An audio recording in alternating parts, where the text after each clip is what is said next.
On l'annonçait en titre, les Journées nationales de l'apiculture en Côte d'Ivoire, tenues du 19 au 20 mai 2022 dans la commune du Plateau, ont refermé leurs portes.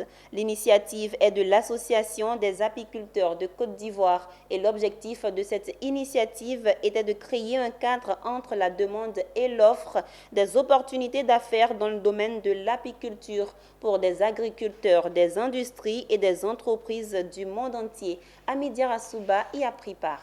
Les lampions se sont éteints sur la 4e édition des Journées nationales de l'apiculture en Côte d'Ivoire. Ces 2 jours d'intenses activités, d'intervention et de débats animés ont permis de passer en revue tous les problèmes fondamentaux de l'apiculture en Côte d'Ivoire. Ces journées ont été également meublés par des conférences avec des thématiques telles que l'essor de l'apiculture en Côte d'Ivoire, l'apiculture ivoirienne, un avantage compétitif pour une économie forte et une écologie saine, les stratégies pour une protection de l'abeille et de l'environnement, gage d'un développement durable, et la capitalisation du savoir-faire local de l'autonomisation financière de l'apiculteur. Le développement durable étant le fait qu'on puisse profiter de quelque chose pendant longtemps et puis au niveau de la progéniture suivante, donc on doit faire en sorte que les abeilles puissent subsister, donc au niveau de l'alimentation et au niveau de l'environnement, il ne faut pas qu'il soit nocif. Et puis il faut faire en sorte que l'environnement lui-même soit assez riche pour qu'on puisse avoir aussi bien l'abeille que l'environnement lui-même qui permettent à l'être humain et à l'abeille de vivre longtemps et d'avoir des progénitures qui vont vivre longtemps.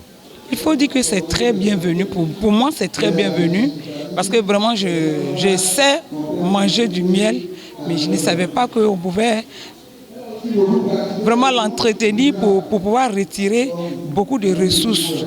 Une 4e édition qui permet de tourner le regard vers des actions fortes à la recherche de maximum d'apiculteurs et mettre en place des groupements d'intérêt économique. Je suis édifiée, j'ai appris beaucoup de choses.